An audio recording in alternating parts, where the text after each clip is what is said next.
गेल्या 23 तारखेला राष्ट्रवादी काँग्रेस गेल्या महिन्यात जॉईन केली आणि भाजपमधून मी राष्ट्रवादी काँग्रेसमध्ये गेलो। त्यावेळेस भाजपमध्ये खूप काही काम केलं, पण तशा पद्धतीचा न्याय त्या ठिकाणी भेटला नाही।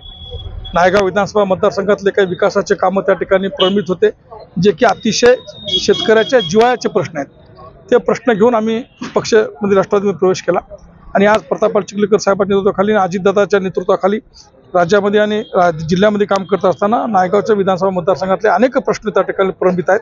ते विकासाचे प्रश्न सिंचनाचे असतील, रस्त्याचे असतील, ब्रिजचे असतील, ते आम्हाला मार्गी लावायचे आहेत आणि त्या अनुषंगाने सभासद नोंदणीचा कार्यक्रम आम्ही या ठिकाणी घेतला।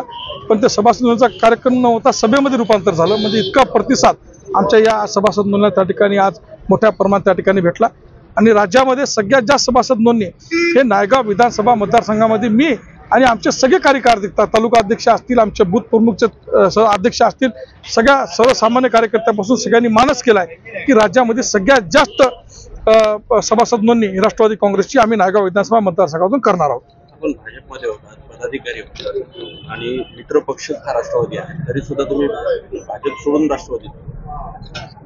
मी राष्ट्रवादी काँग्रेस भाजपमध्ये असताना मी स्वतः विधानसभेची तयारी या ठिकाणी केली होती।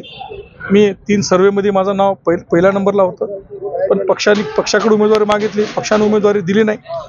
मग आम्ही जरांगे पाटलाच्या माध्यमातून या ठिकाणी इथली विधानसभा लढवायची ठरवली। माझ्या विधानसभेचा फॉर्म भरताना किमान 25,000 तरुण कार्यकर्ते त्या ठिकाणी फॉर्म भरायला स्वतःहून आले होते। अतिशय चांगली परिस्थिती होती आणि मी निवडून यायच्या परिस्थितीमध्ये होतो, पण जरांगे पाटलांनी निर्णय घेतल्यामुळे आम्हाला सगळ्याला थांबावं लागलं।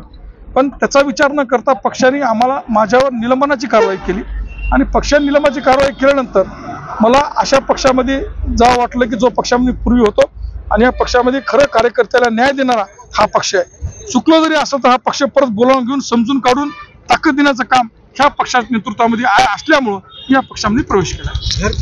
प्रत्येक गावात शाखा असं संकल्प काय? प्रत्येक गावामध्ये शाखा काढणे, प्रत्येक घरामध्ये कार्यकर्ता निर्माण करणे, प्रत्येक घरामध्ये आपला झेंडा लावणे आणि प्रत्येक कार्यकर्त्याला राष्ट्रवादीकडे खेचून आणणे, राष्ट्रवादीच्या पदाधिकारी आणि सभासदांनी सदस्य करणे हे आमचं मानस आहे।